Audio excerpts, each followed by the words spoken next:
देखिए, धमकी देने वालों को हम एक ही बात कहेंगे, हमारे पास दो रास्ते हैं। एक रास्ता है बुद्ध का रास्ता, जो बाबा साहब डॉक्टर अम्बेडकर ने 14 अक्टूबर 1956 को रास्ता बताया था, और एक रास्ता और है 1 जनवरी 1818 का भीमा कोरेगांव का रास्ता। तो हम यही कहेंगे धमकी देने वालों को कि भाई रास्ता चूज कर लो और बता दो कि तुमको बुद्ध के रास्ते पे चलना है कि युद्ध के रास्ते पे। हम भीमा कोरेगांव का भी इतिहास दोहरा देंगे और कहोगे तो 14 अक्टूबर 1956 का भी रास्ता दोहराएंगे। ये चंद्रशेखर आजाद कलयुग का रावण जिसको आप कह रहे हैं ना, ये रावण अपनी बहनों की रक्षा और सुरक्षा की लड़ाई लड़ता है। अब बताइए ना, किसी ब्राह्मण की बेटी ज्यादा सुंदर होती है, उसकी महिला सुंदर होती है, राजपूत की बेटी उसकी महिला सुंदर होती है, भूमिहार की बेटी उसकी महिला सुंदर होती है, लाला की बेटी उसकी महिला सुंदर होती है कि दूसरा चमार धोबी पासी की महिला और उसकी बेटी सुंदर होती है। इससे समझिए ना कि मानसिकता है कि इनको जो छोटी जाति के लोग हैं, इनकी बेटी सुंदर नहीं है, फिर भी इसी का बलात्कार होगा। हम लोग पापी नहीं है कि हमको कुंभ में जाकर के नहाना है। जो लोग पाप किए हैं वो कुंभ जाए, वो नहाए। भाजपा जैसी पार्टी की नेताओं की बात मत करिए, वो तो बलात्कारियों के पक्ष में। आपको याद है कठुआ में एक आसिफा नाम की लड़की का बलात्कार हुआ था, वहाँ भाजपा के लोग उस बलात्कारी के पक्ष में पूरा रोड शो किए थे। और आप उत्तर प्रदेश में देखिए, जो मनीषा वाल्मीकि का बलात्कार हुआ, हत्या हो गया, उस मामले में देखिए मनीषा वाल्मीकि के जो हत्यारे थे, उसके बलात्कारी थे, उनके पक्ष में पंचायत किसने बुलाया? भाजपा के लोगों ने बुलाया। तो इनके संस्कार की बात मत करिए। हमको लगता है कि धर्म सस्ता है और सस्ता नशा दे करके इस सरकार जो है इस देश के लोगों को धर्मांध बनाना चाहती है, और ये नहीं चाहती है कि इस देश के आम जनता के बाल बच्चे अच्छी शिक्षा, अच्छी चिकित्सा प्राप्त कर सकें। तो हिंदू पुत्र बन करके लोगों को बरगलाने का काम कर रहा था, वहां पे आकर के वो सावरकर पुत्र बन करके हमारे पैरों में गिर करके माफी मांग रहा है। तो आप देखिए ना कि इस प्रकार का आयोजन कहाँ होता है, भारत के अलावा कहाँ होता है? अमेरिका में तो नहीं होता। और कुंभ को जो लोग सही ठहरा रहे हैं, तो इस प्रकार का आयोजन, धार्मिक आयोजन दूसरे देशों में भी होता है।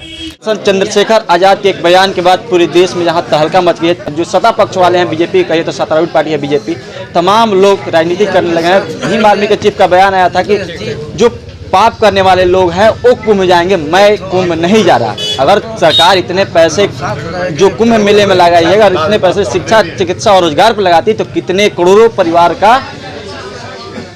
अच्छा हो जाता। चलिए बातचीत करते हैं। आजाद समाज पार्टी के प्रदेश के अध्यक्ष हैं जौहर आजाद जी। सबसे पहले स्वागत है सर हमारे चैनल। बहुत धन्यवाद, आपके दर्शकों को भी धन्यवाद। सर, क्या कहिएगा जो आपके नेता का बयान आया, जो नगीना सांसद चंद्रशेखर जी का जो बयान है कुंभ को लेकर, एक आस्था को ठेस पहुंचा रहा है, बहुत सारा बवाल मचा है देश की राजनीति में। देखिए, माननीय चंद्रशेखर आज़ाद जी जो कुछ भी बोलते हैं उसके पीछे एक रिसर्च होता है। विद्वान व्यक्ति हैं, शिक्षित व्यक्ति हैं, और कई हमने देखा है कि हिंदू धर्म के पंडितों ने भी उनका समर्थन किया और कहा है कि उन्होंने गलत नहीं कहा है। लेकिन जो बीजेपी के बड़े बड़े नेता हैं, चाहे ब्रिजभूषण सिंह हो, सांसद रहे हैं ब्रिजभूषण सिंह, उन्होंने कहा है कि नई नवेली दुल्हन चंद्रशेखर जी को खुद सुधर जाएंगे। क्या कहिएगा? देखिए, वो चूँकि उनकी जो पार्टी है वो धर्म के प्रचार से ही चलती है, धर्म पे ही वो लोग राजनीति करते हैं।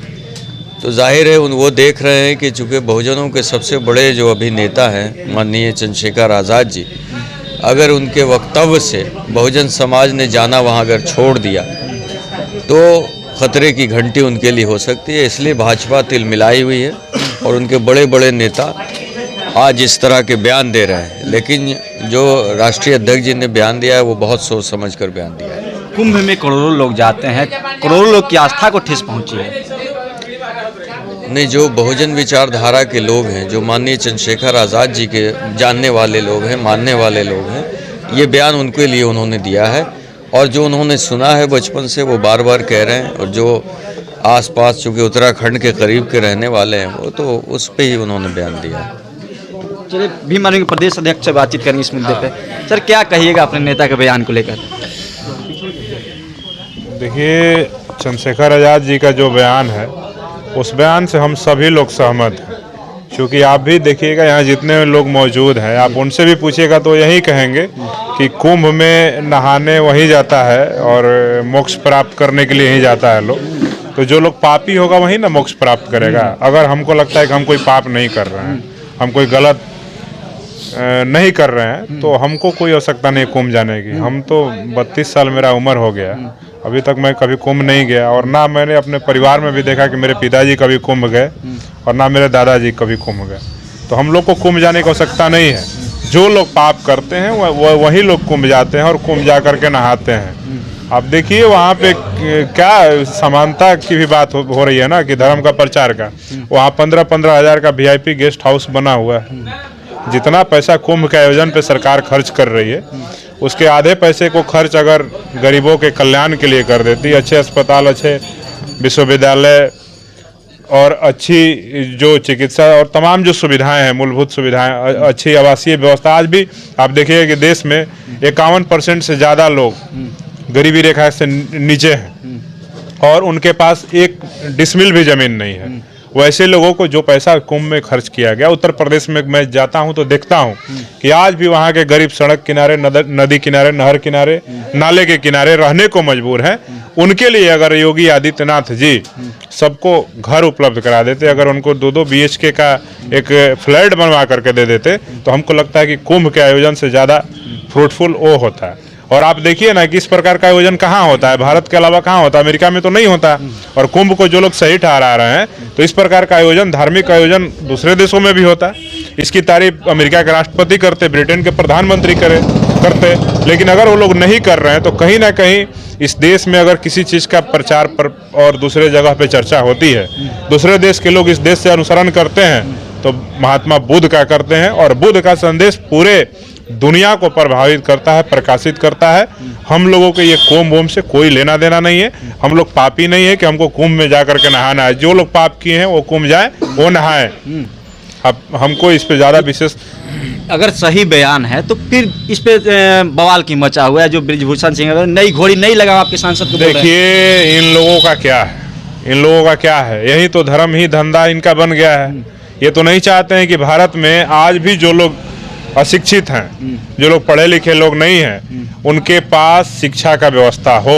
आज आप देखिए कि देश में शिक्षा कितनी महंगी हो गई। आज B.Ed करने का फीस, आप बिहार में रहते हैं, आप देखिए यहाँ 2 लाख रुपए B.Ed करने का फीस है। इंजीनियरिंग करने का फीस 4 साल का कोर्स जो है 8 लाख रुपया हो गया है। IIT में जाने का फीस जो है 10 लाख रुपये, 12 लाख रुपया हो गया है। अब इतनी महंगी शिक्षा हो जाए इस देश में, तो हमको लगता है कि धर्म सस्ता है और सस्ता नशा दे करके इस सरकार जो है इस देश के लोगों को धर्मांध बनाना चाहती है। और ये नहीं चाहती है कि इस देश के आम जनता के बाल बच्चे अच्छी शिक्षा, अच्छी चिकित्सा प्राप्त कर सकें और महंगी शिक्षा प्राप्त कर से, ताकि ये लोग आने वाले वर्षों में सवाल नहीं करें हमसे। इसलिए ये लोग इस तरह के धर्म के मामलों को हवा दे रहे हैं। बाकी इसमें कुछ भी नहीं है। चंद्रशेखर आजाद जी ने कोई भी गलत बयान नहीं दिया है, कोई भी गलत बयान नहीं, एकदम नहीं दिया है। योगी के मंत्री हैं दिनेश प्रताप सिंह, उनका कहना है कि जिसका नाम ही रावण, इससे क्या उम्मीद की जा सकती है। अब तो राम और रावण की बात अगर वो कर रहे हैं, तो सबसे पहले ये भी समझना चाहिए कि इस देश में कितना चीरहरण हो रहा है। अगर रावण ही अपनी बहन का रक्षा करने के लिए बहुत कुछ कर दिया था, तो आप ये समझिए कि चंद्रशेखर आजाद, कलयुग का रावण जिसको आप कह रहे हैं ना, ये रावण अपनी बहनों की रक्षा और सुरक्षा के लिए लड़ाई लड़ता है, न कि किसी धार्मिक अंधविश्वास को बढ़ावा देते हैं और न ही किसी गलत कार्यों को बढ़ावा देते हैं। भाजपा जैसी पार्टी के नेताओं की बात मत करिए, वो तो बलात्कारियों के पक्ष में।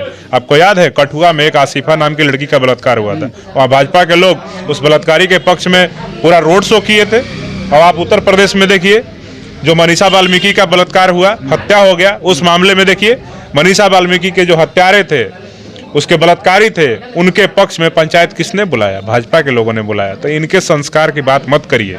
ये लोग सिर्फ और सिर्फ धर्म का सस्ता नाश्ता दे करके इस देश के आम जनता को धर्मांध बना करके आपके हक अधिकारों पे, आपके शिक्षा पे, आपके चिकित्सा पे, आपके रोजगार पे डाका डाल रहे हैं। और ये आपके खेती पे, किसानी पे आपके डाका डाल रहे हैं। ये नहीं चाहते हैं कि इस देश का गरीब तबका, शोषित वंचित तबका, करोड़ों लोग जो हैं, ये मुख्य धारा में आए। आप देखिए भाजपा के जितने भी नेता हैं, अमित शाह गृह मंत्री हैं, उनके बेटा ICC के चेयरमैन बन गए। कौन सा क्रिकेट खेले थे? कहाँ पे किसका सिलेक्शन में वो उनका योगदान था? किसी को कोचिंग दिए थे? कोई बॉलिंग कराए थे? बैटिंग किए थे? ये लोग दिन प्रतिदिन अपना राज और साम्राज्य बढ़ाने के लिए इस तरह का धर्मांध बना करके लोगों को रखना चाहते हैं, ताकि इनका, आप देखिए ना, देश का कोई ऐसा राज्य नहीं है, कोई ऐसा जिला नहीं है जहाँ भाजपा का कार्यालय उसके पैसे से नहीं बन गया। जितना पैसा भाजपा अपने कार्यालय बनाने पे खर्च की, उतना पैसा इस देश के गरीबों पे, किसानों पे, नौजवानों पे खर्च की होती तो इस देश का तस्वीर सच में बदल गया होता और भारत से अशिक्षा खत्म हो गई होती और कोरोना जैसे महामारी में भारत जैसे देश में लाखों लोग मरने को मजबूर नहीं होते। अभी भी समय है कि देश की सरकार को और उत्तर प्रदेश की सरकार को समझना चाहिए कि शिक्षा और चिकित्सा फ्री करें। अगर नहीं करते हैं तो हम लोग बता रहे हैं कि आने वाले समय में जब हमारी सरकार बनेगी, जब इस देश के प्रधानमंत्री चंद्रशेखर आजाद जी बनेंगे, तो मैं दावे के साथ कह सकता हूँ कि चिकित्सा और शिक्षा दोनों फ्री कर दिया जाएगा। अंतिम सवाल रहेगा आपसे कुंभ मेला को लेकर। कुंभ मेला में कहा जाता है कि जाति के आरोप लगाया जाता है कि जाति देखकर भेदभाव किया जाता है कुंभ मेला में। देखिए, ऐसा है और ये तो जमीन पे भी होता है। आप देखिए, जाति देख करके मंदिर में नहीं घुसने दिया जाता है। जाति देख करके मनुस्मृति में लिखा गया है कि कोई मंत्र पढ़ रहा है तो उसको जीभ काट दो, कोई मंत्र का उच्चारण को सुन लिया तो उसके कान में शीशा पिघला के डाल दो। ये जागता उदाहरण है ना कि जाति के नाम पे ही शोषण अत्याचार धर्म के नाम पे हुआ है। अगर ये लोग समानता समझते, हिंदू सबको एक समझते, तो दलितों के भी बेटी के बलात्कार पे ये लोग आवाज उठाते। हम पूछते हैं कि 1 महीने के अंदर बिहार में 16 दलितों की बेटियों का, महिलाओं का बलात्कार हुआ है, मेरे पास डाटा है। लेकिन बिहार के किसी हिंदूवादी संगठन ने, भाजपा ने, आरएसएस ने उन बेटियों की आवाज नहीं उठाई, उनके न्याय की लड़ाई नहीं लड़ी। इससे प्रतीत होता है कि भाजपा से पतित कोई पार्टी नहीं है और इनको जाति देख करके, आप बताइए ना, किसी ब्राह्मण की बेटी ज्यादा सुंदर होती है, उसकी महिला सुंदर होती है, राजपूत की बेटी उसकी महिला सुंदर होती है, भूमिहार की बेटी उसकी महिला सुंदर होती है, लाला की बेटी उसकी महिला सुंदर होती है कि दुसाध चमार धोबी पासी की महिला और उसकी बेटी सुंदर होती है। इससे समझिए ना कि मानसिकता है कि इनको, जो छोटी जाति के लोग हैं, इनकी बेटी सुंदर नहीं है, फिर भी इसी का बलात्कार होगा। ये दिखाता है कि इस देश में जाति के आधार पे ही, धर्म से लेकर के हिंदू धर्म में भी भेदभाव हो रहा है और दलितों की बेटियों के ऊपर शोषण, अत्याचार, बलात्कार। सोशल मीडिया के माध्यम से आपके नेता को धमकियां भी दी जा रही है, तरह तरह के बयानबाजी हो रही है आपके नेता को, क्या कहिएगा धमकी पर? देखिए, धमकी पे कई लोग हैं जो धमकी देने का काम करते हैं। भीम आर्मी जहाँ भी जो मामला संज्ञान में आ रहा है, मैं आपको बता देता हूँ कि बिहार में भी किसी ने, पटना में, बिहार की राजधानी पटना में किसी ने चंद्रशेखर आजाद जी को तमाम तरह की अभद्र भाषा का प्रयोग किया था। वहाँ पे भीम आर्मी ने उस व्यक्ति के खिलाफ जैसे ही थाना पहुंची, तो जो हिंदू पुत्र बन करके लोगों को बरगलाने का काम कर रहा था, वहाँ पे आकर के वो सावरकर पुत्र बन करके हमारे पैरों में गिर करके माफी मांग रहा है। तो ऐसे लोगों की क्या कहिएगा, इनका इतिहास बहुत खराब है भाई, इनका बात मत करिए। जो मजबूत होता है उसके ही पैरों में रहते हैं और उसकी गुलामी करने का काम करते हैं, चाहे अंग्रेजों का हो, चाहे मुगलों का हो। इतिहास बहुत खराब है, ज्यादा मुंह मत खुलवाइए। ऐसे धमकियों को आप हल्के में लेने का काम कर रहे हैं। देखिए, धमकी देने वालों को हम एक ही बात कहेंगे, हमारे पास 2 रास्ते हैं। एक रास्ता है बुद्ध का रास्ता, जो बाबा साहब डॉक्टर अम्बेडकर ने 14 अक्टूबर 1956 को रास्ता बताया था, और एक रास्ता और है 1 जनवरी 1818 का, भीमा कोरेगांव का रास्ता। तो हम यही कहेंगे धमकी देने वालों को कि भाई रास्ता चूज कर लो और बता दो कि तुमको बुद्ध के रास्ते पे चलना है कि युद्ध के रास्ते पे। हम भीमा कोरेगांव का भी इतिहास दोहरा देंगे और कहोगे तो 14 अक्टूबर 1956 का भी रास्ता दोहराएंगे। चलिए, ये बातचीत हो रही थी भीम आर्मी के प्रदेश अध्यक्ष अमर ज्योति से और आजाद समाज पार्टी के प्रदेश अध्यक्ष जवाहर आजाद से, जो इनके नेता चंद्रशेखर आजाद जी का बयान आया कुंभ मेला पर। उस बयान के बाद से देश की राजनीति में कहिए तो सबसे ज्यादा बीजेपी के नेताओं की तरफ से इस बयान के बाद बयानबाजी हो रही है। बाकी इनके पास पूरा कुंभ मेला को लेकर आपकी क्या प्रतिक्रिया है? चंद्रशेखर जी के बयान को लेकर आपकी क्या प्रतिक्रिया कौन रखना लिख दीजिएगा। मेरा नाम किसी आप जनता और पर सुमित लाइव न्यूज। बहुत बहुत धन्यवाद।